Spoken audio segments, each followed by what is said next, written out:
Hello, my name is Mark Linchner. I'm going to be teaching self-defense classes. If you'd like to join along, let's have some fun. Last night I did a class, just showed you, some quick movement. It's easy, anyone can learn it. That's what I'm going to teach you. First weapons we're going to go over tonight is the jab. Okay, the jab is a front-handed strike. The elbow is kept down. That's important. Hand is bent this way, and you hit with the two knuckles, and that's structured by these bones here. Now, I know that's a lot to realize right now, but all you got to think about now is forget about the knuckles because you're not hitting nothing. Keep your hand closed, tight but relaxed. You know what I'm saying? Not tight, but closed and relaxed. Don't tighten it up. Keep it nice and relaxed. Tighten it up. You tighten up the muscles. Hand won't move, so it's closed. We'll get to the knuckles in a second. Elbow down. You would go out 9/10, not 10/10. You never go all the way unless you're hitting something. That's how you hurt your elbow. So no matter how fast you see I go, it's always 9/10. You never go 10/10, you will hurt your elbow. That's a jab. The knuckles, interesting thing. The knuckles get structured by these bones. If we were to take a pencil and we went like this, snap, no problem. We go like this, major problem, we're not going to break it. Okay, what's happening here is these knuckles get structured by these two bones. So you're actually this way and down. It's not easy to hit a guy with a perfect strike with knuckles. That's why in a second I'm going to tell you about a bunch of different other strikes we can show you with the hand, but we're not going to go over them tonight. Don't worry about memorizing them. I'm going to go through it real quick, but we're going to learn them as time goes on. Okay, so these two knuckles get structured by this. That's the pencil. Understand? Then what would happen is, just by bending down slightly, you structure yourself. That's what we're going to get into stances. So you have to have a strong foundation, which is a stance, and you have to be structured, and then you're going to realize there's something here, a magical bow. Okay, it's the bow. This is your bow. Okay, this is your arrow. So this twists, this bow. Do you ever notice a guy who throws a baseball? Pitcher. It's amazing. I can't do moves like they do. They bring that leg all the way up. They do the twist. They do the last thing that moves is what? The hand. And it goes flying 90 plus miles an hour. Okay, so what did they do? They did what we call in the martial arts cumulative power. They took the power of the leg. Right? Okay, we don't always use the power of the leg. Sometimes we just go right from here when we crack a guy. The power of the leg. Shot it through the power of the mid. And that's what we're going to do. You twist. It's a slight twist. But you try not to move the hips. See? And that's not easy. See? It's not easy. See? Look at my belt. It's not moving. Can you see my belt? It's not moving. But I'm moving. I'm twisting. Okay. Separation. Takes time. I'll give you a nice little example. I usually tell my students, take your hand, bend one finger. Now you're relaxing the hand. Don't tighten everything. Relax. Bend one finger. Most guys in the beginning, well, this is your mind telling your body to control that single muscle. Okay? That's what the martial arts is all about, the study of the self. This is what I will discuss many times. Our greatest enemy in battle, and I use the term battle because that's what we're studying. Fighting, that's because we're studying. Hopefully, you never have a fight. You're always watching and having a great time in life. But if it happens, you're going to have these little things. You might have the 38, you'll have the karate too. Okay? If you don't have the 38, you got the karate. So I usually say that to them, bend that thing. And that shows how the mind works. It's a small example. I'm like, I couldn't do it at first, and you hold the fingers here, and you just practice it, and then you teach the mind how to do it, which is just like the martial arts. People who do the best in this are people with high intelligence. This is like Eric Clapton. He didn't go and just pick up a guitar. He really practiced. But I was lucky. I had 9 great instructors and the head instructor. And it was an eclectic system, all geared towards defending yourself in the street. We're going to learn a block tonight. We're going to learn a down block. It's hitting with this part of the hand. It's called a hammer fist. Okay, the names, don't worry about it. I'll be repetitive. It's meant to, our blocks are meant to break. Guy throws a strike at me. I will go at the exact angle, using the power of the midsection, twisting into that, boom, and hitting that thing that's coming this way. Guy's going to punch me in the stomach, let's say. It's a straight punch. But look, think about it. The bones are here. If you were to connect this way on the top of those bones, you're going to with a hammer fist, with the real power, you know? And then you learn what to do afterwards, because you don't just stop there and take pictures. It's going to break his arm. So our blocks are not meant to, sure, you can have a fight and throw your hands up so you don't get hit, but you know what? What I teach is how to, when you throw a block, you're attacking that arm. You're not blocking. Your blocks are attacks. Blocks are meant to break. That's what it is. Everything I teach is self-defense. You're in a situation where a guy's coming, or a woman's coming, a deranged woman, you know, or whatever, a dog, you know. Teach you how to defend against a dog. It's only got one weapon, a mouth. What's to be afraid of? I got 5, including my mouth. Got it right tonight. Okay, so let's start off with the jab. We'll go over a little bit of that. What's important about the jab, and I'll just talk as I go along and throw it, you can watch it, is that the elbow stays down. We throw from the chest. A boxer throws from the shoulder. He wants to get that strike in. He wants to get that point, you know? We don't want that. We want to be here and here. We are called infighters. The guy's going to be right on top of you. You want him there. That's where you have the most power.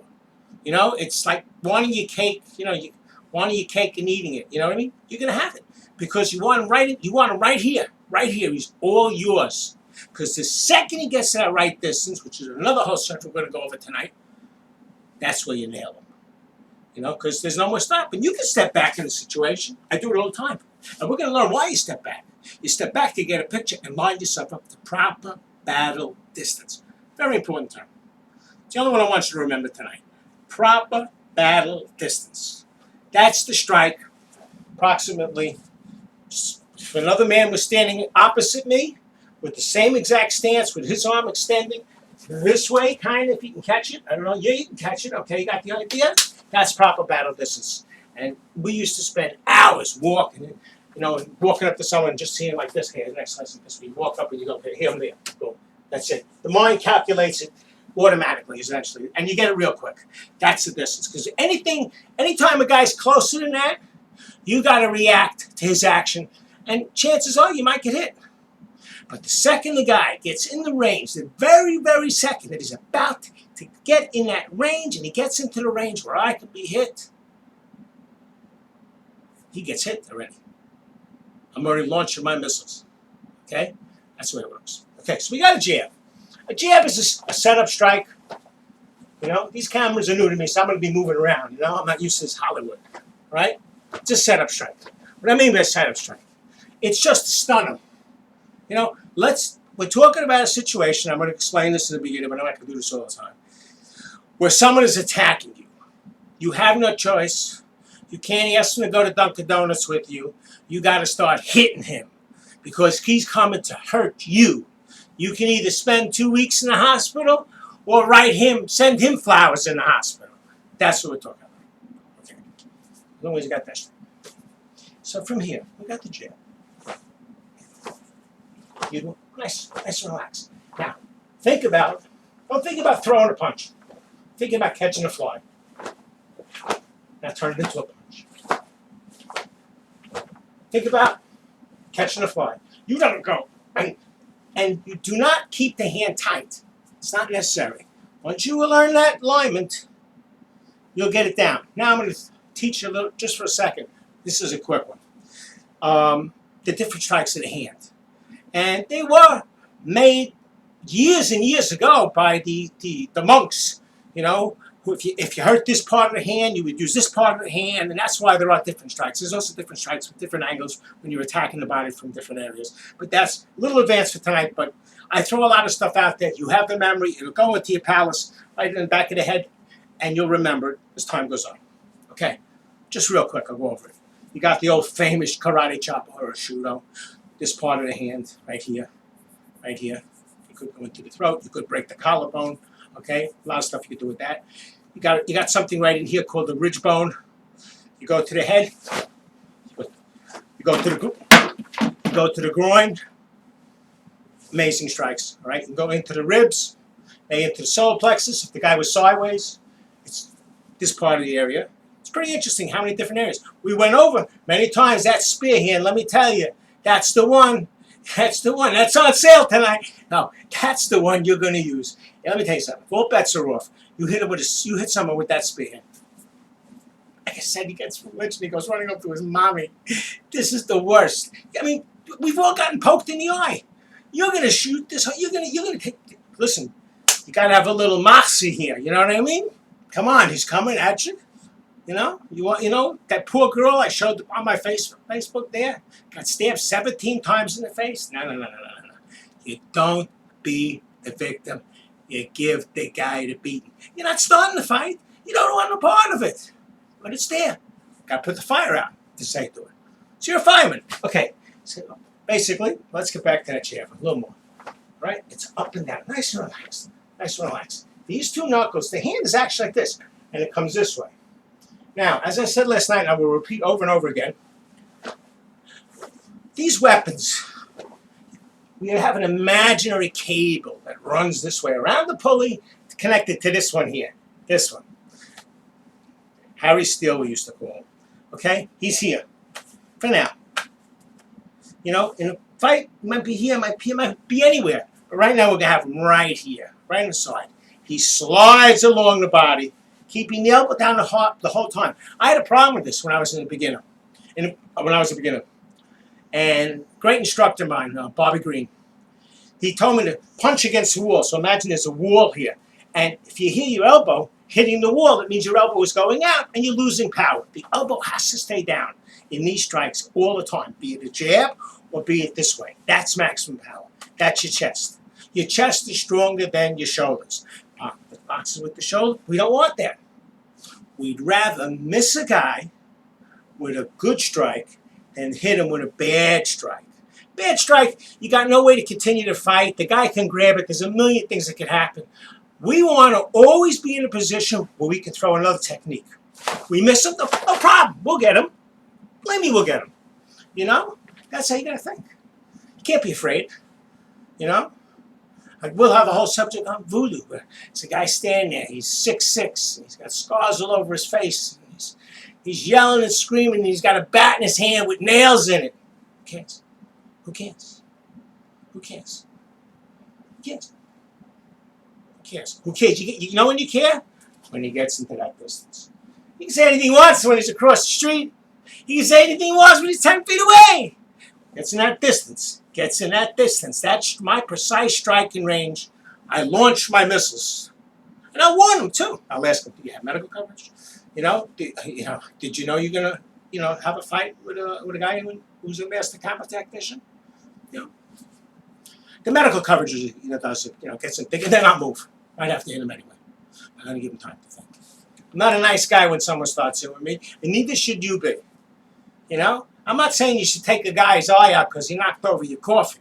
But I'm saying if some guy grabs your daughter, you can go over and whack him with, it's another strike. Side of the hand. Into the eyes. You just go up to him and just say, she's me. Ching! Right in the eye. Right in the eye. Let me tell you, we've all got poked in the eye. Both eyes close up. You're going to hit this guy so hard, you're going to have an eye no more. Trust me, he's not going to think about fighting. His hands are going to go out. He's not going to up. He's not going to know what it's doing. And then, just shove him and get you kidding, whatever. Well, Okay, so now let's get back to that reverse punch. It's just a rear-handed strike, and it comes straight out. It can go to any target. It can go to the face. It can go to the throat. That would be a good one. That's a tough strike. But you can go to the throat, go to the solar plex, go to the groin. Okay? It's a rear-handed strike. So we usually start off, and we'll do it tonight, with a jab, reverse punch. But let's remember that pulley we were talking about. There's a cable, imaginary cable that goes around a pulley. See, these hands work. When this hand goes out, on the way back, it's pulling this one out. This is called how we get it. And what's pulling it all is this. Now, we would have a lot of power this way, but we don't. Let's say we didn't have to make up the distance. The target is right here. Okay? You have to imaginary target. Now, let me explain you something. People say, okay, you're doing imaginary targets, and what happens in the real life? It's harder to work with imaginary target. Same thing in the karate schools when we used to work with each other and we used to have to pull the punches. So some guy would say, well, if we're always practicing pulling the punches, what's going to happen in the street? We might pull a punch. Big difference. So the subconscious part of the mind takes over. It does the right job. That's the first thing. But to answer the question, here was a good story. If the guy at the circus, the guy who throws the knives at the woman at the target, misses her by this much, found out, this is not a racist statement, this was just said to me in the late 60s, that she was having an affair with the camel driver. He couldn't hit her with a knife, not that he should, wouldn't want him to, but he couldn't hit him with a knife because he always practiced to miss. It's harder to miss. It's easy to hit. It's easy to hit if you don't care. And when we used to work with a partner in class, we'd care. We'd try not to hit the guy. Because then in the street, when you don't care, bam! It doesn't matter. It doesn't matter because you started. Okay, so let's do a couple of techniques here. Different targets. We're going to go bridge of the nose, solar plexus. Now, I don't know if many people know about that solar plexus. It's right underneath the diaphragm. This punch is meant to collapse. It sounds brutal, but you're not really collapsed. Well, you might. You're taking the wind out of him. What happens is the solar plexus collapses, but it doesn't, break. You don't have to get a new one. It just like buckles, and all the air comes out. That's why when you get knocked out, I'm sure you've all gotten a shot, but the area is right underneath the sternum bone. That's where you're aiming your strike. So you're sending your strike here. Now let's do a little target here, okay? The first strike sends the head back. Blast. Brings the belly a little closer, depending on how much pizza you had. Then you're hitting him in the solar plexus. That's going to turn him over this way. That's the body reaction. First reaction from this angle. Let's get it. Okay. First reaction would be this, the head snapping back. Next reaction is boom. Now, this is done very quickly. Pow, pow. Even if but the way you should practice is at home. It's at this speed. 1, 2. You don't have to go fast. Believe me, I'm telling you. You want these things to actually meet. Be right next to each other. And they're going by each other. Because they're like gears in a clock. The cables goes around the pulley connected. So this pulse sends this out. And we're going to get to a real leg snap and kick, but we're going to do it now just for the fans. And the next technique possibly would be what's called the real leg snapping kick. Now there are a bunch of kicks. There's a front kick for the front. There's a back kick for the back. There's a side kick for the side. Good going low to the joints. All right? There is also what's called a crescent kick. It goes this way. All right? We'll learn it on another night. There's a reverse crescent. These are all for different angles. It's kind of like, the martial arts kind of like a chess game. You got your bishops, your pawn, your rooks, your castle. Here you got your different weapons. And it all depends what angle you would come at. If a guy was attacking me from this angle, I might use a side kick. And then it gets really a little technical where there's something called the side back kick. Where it's a little bit of both. Just to protect yourself from whatever angle you might get attacked by. This was originally learned. I wasn't there. Originally they say that they looked at the way animals fought. That's how the martial arts was developed many thousands of years ago. I posted on my Facebook some of the guys who built the system I come from, which was American Combat Karate. They had amazing lives, these guys. These guys were like superheroes in the police force and in the military. And one guy in Japan, he taught the whole army. These guys were heavyweights, but it came down the line. It was very interesting. I'll post it again one day. So let's get back to that. 1, 2. 1, 2. Check your targets. Nothing wrong. You have the right to be right, but not perfect. We used to say.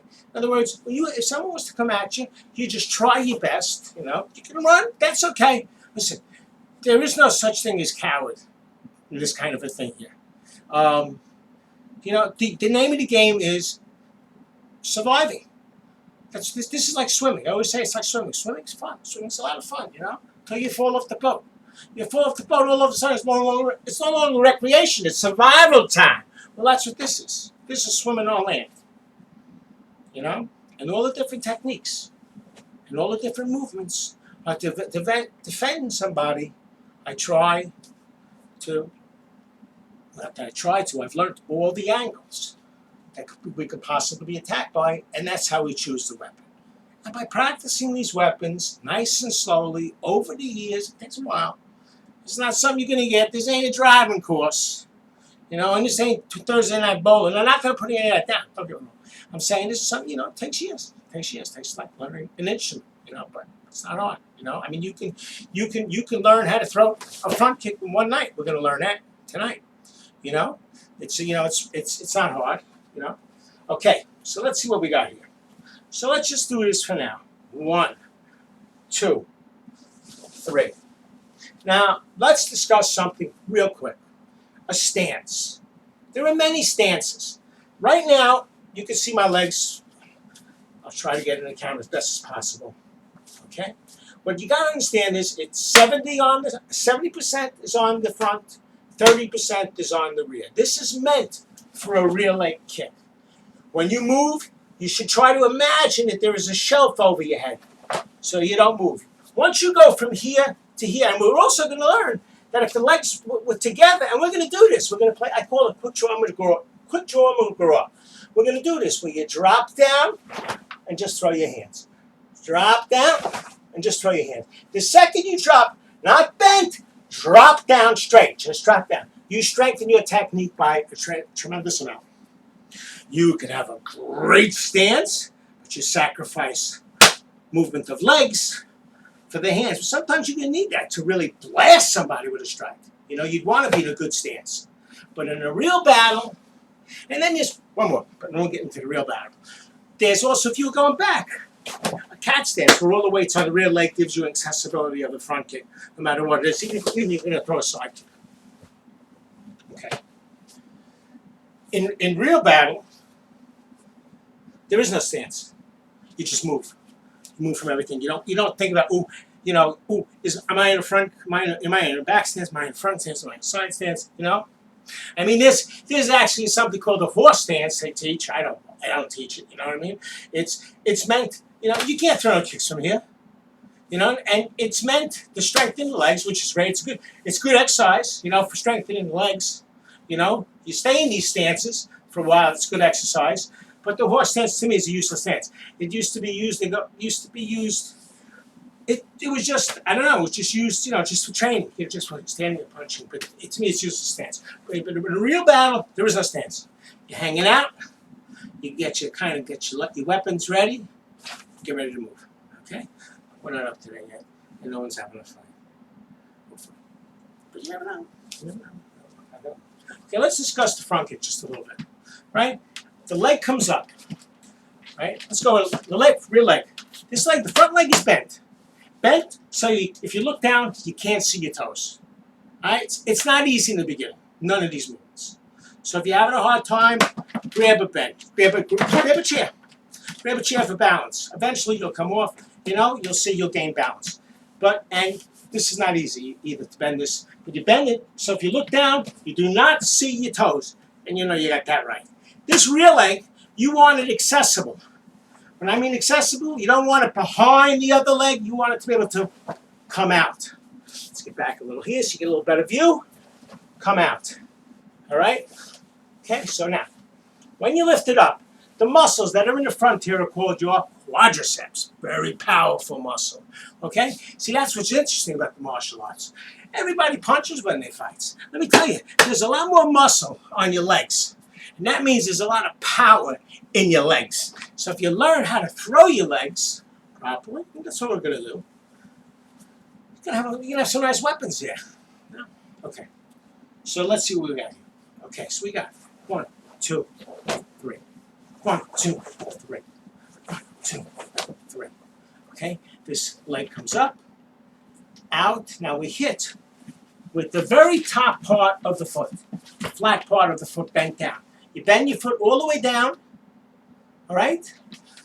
Target is the groin. Very interesting target. Look, we all know the target. But what's interesting is if you catch the guy here with the kick, like boom, real hard, it will slide up to the target. It'll do the job. Because the kick I'm teaching you, if you move it back quick, it's not just a kick, a little tap. It's going to do some damage. That's what you try to do, because you want to stop this guy. And that's why it's not a good first technique. I tried that once. It didn't stop the guy. The guy was all over me. It took a lot of effort on my part for me to get him off him, but I did. But it still took a lot of effort. Okay. We never tell stories of the past. 1, 2, 3. 1, 2, 3. 1, 2, 3. 1, 2, 3. Also in the martial arts, we are ambidextrous. We practice both sides. What I recommend is you learn it on one side. 1, 2, 3. Right? You learn it on one side, and then you go to the other side. Okay, let's see. Now that reverse punch slides right in. 1, 2, 3. Okay, 1, 2, 3. Okay, nice and easy. And then you go back to the other side. Okay, let's 1, 2, 3. You can mix it up. 1, 2, 3. You don't even have, it doesn't have to be, you're just practicing. You know what I mean? Always feel comfortable. If you're going to practice this stuff, always try to have a relaxed atmosphere. My instructor always used to say, you walk into this house, it's a strange living room, you're not comfortable. You hang out long enough, it becomes like your room, and you're hanging out on the couch like it's your place. And that's the martial arts is. If you do it for a while, you'll get the hang of it. I'll be repetitive in a lot of things, so anything you miss, don't worry. It'll be out there, okay, to study. So we'll get back to this now. 1, 2, 3. Let's see what 1, 2, 3. See the targets? Groin. The leg comes up. Foot trails the knee. It's tight on these muscles. It's tight on those quadriceps. But that's what's going to send the kick out. Once again, do not lock it out. A lot of schools lock it out. Years later, they have problems with their knees. You go 9/10. Learn how to do that. That's why when you practice this, 1, 2, 3. 1, 2, 3. The hand in front of you is something like that. When you're practicing, in a real fight situation, I would be like this. Now, not all the time do you really have to crack a guy. It's important. Guy could be coming up, just wants to talk. He really just wants to talk. Are you going to smash him? Does he really deserve that? Does he know he's walking into a clay-born mine? No, he doesn't know that. So what I like to do is I say, hey, what's up? And then I feel it from there. I'll back up. So listen, fine. Listen. If I realize I can't deal with the guy, right? I say, listen, stay where you are. Don't take a step. I can hear you fine from there. I'll even go back again. I said, listen, warning you, don't come any closer to me because you're scaring me. Or I'll ask him, hey, do you have medical insurance or something like that? Just get his mind on me. He takes that step, I gotta move. Because if he takes that step, I can be hit. If I could be hit, I could be stunned. I could be stunned, I'm falling down, I could be knocked out. My head hits the curb, I'm dead. Crack skull. Why? Because I didn't hurt him. Because he was coming at me. Not this kid. Okay, so let's get back to this. 1, 2, 3. That kick has 4 parts. Remember that. You're bringing it up. You're firing it out. Back. Down. Now, we'll teach you something. It's called the calibration. Okay? Hold on to the wall for now. Bring it up. Now go slow. Lock it out. Leave it there. So you learn what locked out is. Bring it back. Down. That's what you practice. Up. Foot trailing the knee. As tight as you can. If you can't get it that tight, that's fine. As tight as you can. The muscles are there. They'll work it eventually. Out. Back. Now you lock it out. You go all the way out. Right? And down. This kick, you can go to the groin, You can go to the solar plexus. I don't go any higher than that. I wasn't built like my instructor to kick a guy, knock a guy out with a kick to the head, strike number one. Unfortunately, I got the bulldog style, So I don't go for those. I go for low kicks, low techniques, breaking techniques. So my front kicks will go either to the groin or it's a different kick now. It's called the thrusting kick, which we're not really going to get into tonight. It's actually you going in. It's kind of like a reverse punch, but with a kick. See, the front kick is you're doing damage on the way up. The other kick, you're doing damage on the way in. You really can't see it. It's kind of tough. What I'm doing is I'm throwing the kick, but I'm going inward. I'm going in. So and you're hitting with a different part of the foot. It's tough to see it on the camera, but it would be the ball of the foot with the foot bent down. But we're not going to go over it tonight anyway, so it doesn't matter. That's called the front thrusting kick. Now that technique, just to let you know, as you're pondering, why would you do it? You would do it when you want to get a guy away from you. You got two guys coming at you. This guy's a little closer. Bam! Thrust! Thrusting kicks are meant to hurt, big damage. I mean, you could burst his internal organs, but it's meant to kick him away so you could deal with the other guy. Okay? And then maybe the third. And maybe the fourth. And maybe the fifth. I mean, I've seen those Jackie Chan movies. 40 of them come out of me, I'm hopping in a cab. Okay, so now let's go over another technique. Right? Hammer fist. Hammer fist. Ooh, nice block. It's down block. All right? Broad across your body, and down. All right? Now, remember, you want to always be down. Like before I was showing you, the legs are bent, slightly bent. That's all it is. All you do is drop 2 inches. 1 inch, 2 inches, just bend. Far enough, once again, that you can't see your toes. You are so much stronger. Your punch is so much stronger. Now, do that. Keep the elbow down. Have the knuckles in the right position. And get the midsection going. Now, this is your bow. These are your arrows. Even the legs. Big arrows. Right? This is your bow. You have to learn how to use it. That's how a baseball player hits. If I took that picture, I didn't finish that, and I should have. If I took that picture and made him stand here and do that, he ain't getting the 90 miles an hour. He needs that build-up of power, that cumulative power, where he brings it up through the legs, through the midsection, and then finally out of the hand. The only difference is, with us, hopefully, we hit the guy with a perfect strike, and we're ready to continue. Baseball player afterwards, he comes this way, and if the ball comes at him, he's got to move, but that's why they get paid the big bucks. Okay, so it's a difference, all right? So let's see the hammer fist. Hammer fist. Hammer fist. Guy throws a punch at you. Guy throws a kick at you. Hammer fist. You're hitting with this part. It's the hardest strike there is in the martial arts. That's why if you watch those TV shows and you see my instructor, may he rest in peace, Richie Baratheon, you'll see he hits, you might not see it, but he hits those granite, and that's real. Believe me, I've been there. I was there for every one of them. Broke his hand 30 times. And before he did the Carson show, a lot of people don't realize his hand was broken. So it looked like a lobster's. Looked like he had a boxing glove on. Carson noticed it. Anyway, he broke those granites with a hammer fist. Leaping up, and bam! That's when you're breaking stuff. That's the way to go. You can take it to the collarbone. It's a strike. Right now, we're going to think about it from just a block.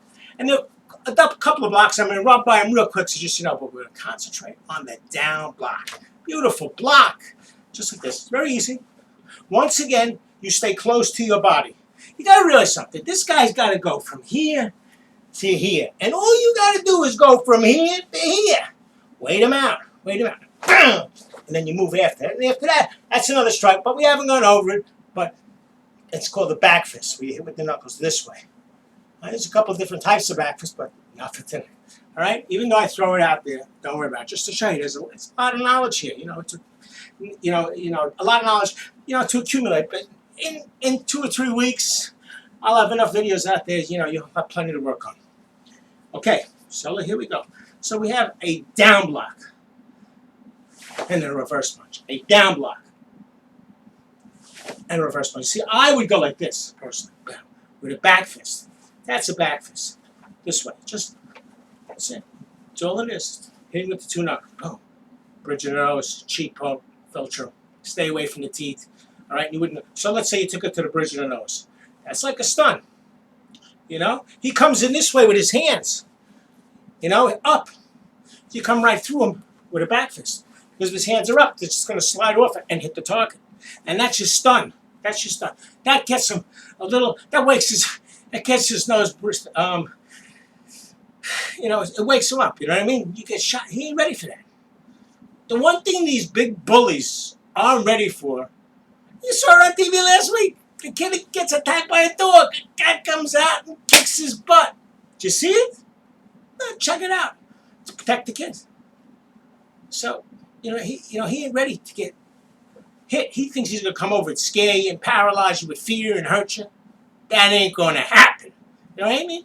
Boom, you break his nose, all right, with the first strike. Boom, you hit him in the soul. Oh, he happened to have thrown, I'm sorry, but just as I'm scripting this, he happened to have went and thrown a kick. As you connected. Boom, I'm sorry. You threw a kick, let's say. You blocked. I said that wrong. You threw a kick, right off the kick. You bounce off the kick with a back fist. So it's 1, 2, 3. So 1, 2, 3. And because the only kick we know now is a real leg snapper kick. 1, 2, 3. Kick. 1, 2, 3. Kick. Okay. On the other side, we switch over. Okay. What do I do with this? Don't worry about all that. That's what we call mental ping pong. Just nice and relaxed. Guy throws a kick, you block it. Right off of that, you bounce off. Back fist to the bridge of his nose, spinning it, turning it, twisting with this amazing reverse punch into his solar plexus, followed up by this beautiful front snapper kick, stepping forward, keeping this leg ready to move next. Always want to be in the positions. I watched my film this time. It was really interesting. And I'm not used to all this filming. And you watch the film, and you see your mistakes. It was amazing. I saw 100 things I did wrong. That could have been better. I noticed I was dropping his hand where I was throwing a lot of kicks, but I'm not really fighting, so I'm not concentrating on that. But either way, the hand should always stay up, or as close to here as possible. You can't be a showboat. And like I was saying, if a guy walks over, like I was saying before, and it's not going to be a fight, let's say you just stand there, just have your hands up above his, because at any times, these hands could be shot into the eyes. Spin your hand backwards. I remember that. You know what I'm saying? So, but not in a belligerent mess. Listen, what's up? You could tell the guy come over like this, and you'll go, hey, what's up? And then listen. As soon as he gets within that distance, that's when your missiles you start firing. Okay? And we're going to learn a lot of different moves. How to go this way, how to do that way. I don't have someone in front of me to show me, so you'll have to imagine. Okay? Now, went over the down block, went over the jab, went over the reverse punch. Down block. Real simple. It's just close to the body. He's got to come a distance. Just wait him out. Bam! You go bam. And you go down. As you're doing it, if you get down, twist the stomach. You're sending the power right through. It comes up, it goes through.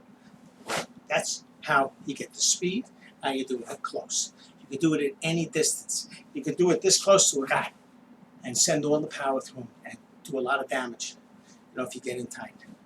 So, if a guy gets on top of you, don't panic, You're going to have your weapons. That's once you get back to the study of the self. How are you going to do in that situation? Some people say, well, I've never had a fight before. That's why you study this. This is like chess, Oh, I don't know how to play that game. I'm like, hey, that's why I'm here. I'm teaching you how to play the game. It's going to be simple. It's going to be fun. Okay. Got little notes here. As you get older, you got to make little notes. All right. We have something they call a fighting stance, where both legs are kind of next to each other. I'm trying to get in the camera. You're not out here deep. You're next to each other. And I'm going to come over here and let's see if you get a better view. Okay? What we're going to do is we're going to go to one side, throw a kick, come down. Go to the other side, throw a kick, come down. Go to the other side, Okay, come down, go to the other side. See how by shifting the hips, you put the weight on this side. Now this leg will go. Shift the weight to this side. Now you let the leg go. What gives it the power is this way or this way. You know? Hip power. That's where your legs become more powerful because they're not just the leg muscles, but they're also this pelvic area, which is controlled by the strongest muscle in the human body, to my belief, is the abdominal muscles. Maybe I'm wrong on that, but that sounds good. But there's a lot of them. And they help with all these pelvic muscles to fire the leg. So what you're actually seeing is, you're seeing this, the leg come out, but I also fire power through. I use what's called firing from the mid. So you're backing your kick up with moving from the mid. That's tough. That takes a long time to learn how to do that, okay? But I'm going to tell you, it's out there, so you can just think about what I'm talking about. The muscles come out, but there's that movement, or there's a twisting movement, depending if you're going to throw a roundhouse kick, which we're going to work on, which is when you're going to come from the sides, okay? But most of my roundhouses, that kind of comes this way. I like to go low. I like to go low because you can't agree up my kicks. You know, I got a kick that I love. I love going to the ankle. You know, I'll break that guy's ankle in a second. The fight's over. I could run home. You know, have my $5 milkshake. You know what I'm saying? So I go to the knee. I'll go to the knee, no problem. I don't go any higher. You know, with kicks, personally, I don't like it. I don't feel comfortable. You know, I'm not the world's greatest martial artist, but you know what? I could break an ankle. I could break a knee. I could break a thigh bone too. You know, I stand corrected. I'll go to a thigh bone. You know, that's another whole. I didn't want to go there tonight. It's a whole another type of kick. You know, it's meant to be for guys coming at you with a knife or something. You know, that's when you would have to do something like that, where you'd come around, you'd be able to break his thigh, and still be out of range of the knife. You know. But you got to move at the exact time. It's a very intricate kick, but it'll break the biggest bone in the guy's body. You know, I've been hit by it by my instructor. He didn't break. You know, just tap me, and let me tell you, your teeth shake because of the angle it comes down at. Okay, but that's another whole story for another whole thing. Okay.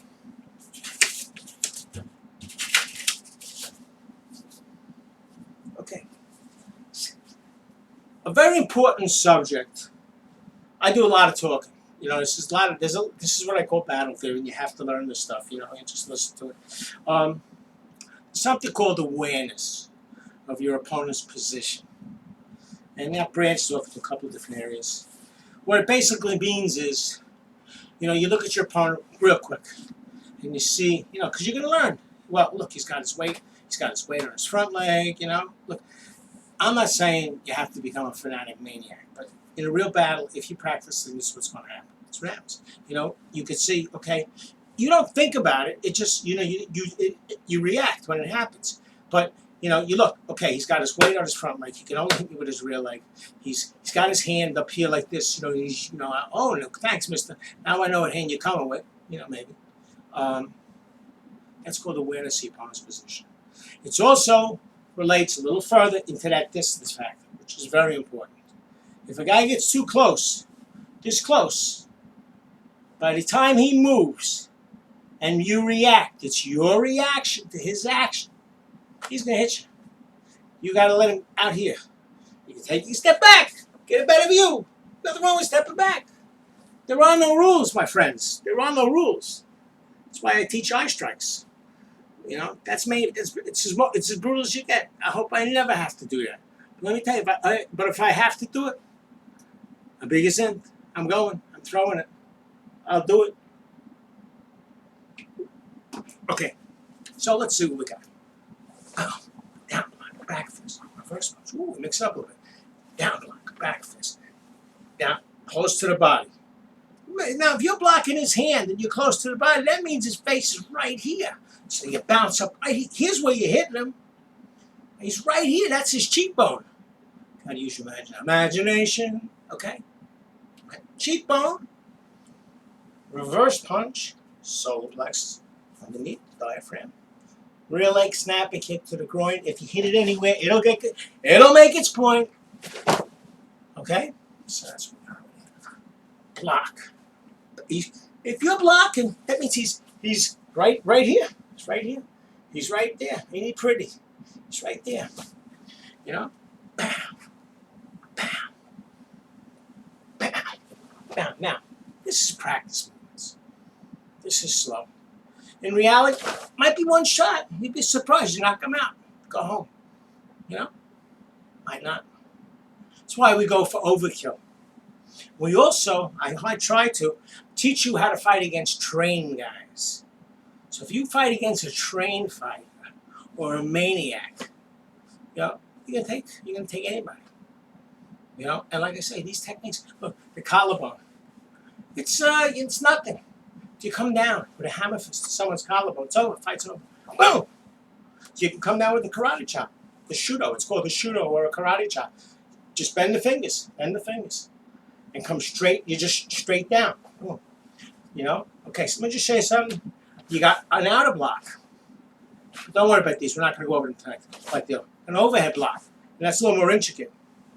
And then we got in and out block, which I would rather just, you go this way, in, out, depending on where the kick punch is coming. Or it could be a kick, you're blocking, and this way, there are blocks this way, But the real nice one is the hammer fist. I mean, you actually, technically, if you really wanted to do it the hardest way, you would twist the muscles of the hand as far as you can the other way.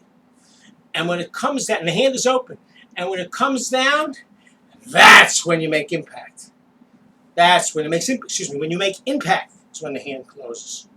But you keep it twisted this way, and so now you send everything through it. You drop it the exact second. Let me tell you, it takes practice to get a timing right. But once you get the time right, it's not hard. You just got to realize it exists. You want to drop, you want to move the mid, through the mid, you want to move the hands. Just we're nice and relaxed. Nice and relaxed. Just do it relaxed for now. First of all, don't worry about the power. I talk about the power right now. Don't worry about these heavy movements. Not yet. Just know that they're there. I want you to get this down perfect. Once you get this down perfect, that's your letters. These are your letters. These are your letters. You put it together, you got a sentence. Right? Then you can have a story when you really want to move. Just from practicing years and years. But it all starts with slow, non-mutilated movement. Remember, you'd rather throw a perfect strike and miss than hit a guy with a bad strike, off balance, not ready to continue to fight. You got to always fight like you're ready to continue to fight. This is a real fight. This ain't like a boxing match where there's a ref. The only ref you're going to have, if you're lucky, if a policeman comes out before the whole thing starts. In a real situation. Okay. That's it for tonight. Have a good evening. It's been a pleasure. I'll see you tomorrow because I love doing this. Make a great day, fellas and ladies.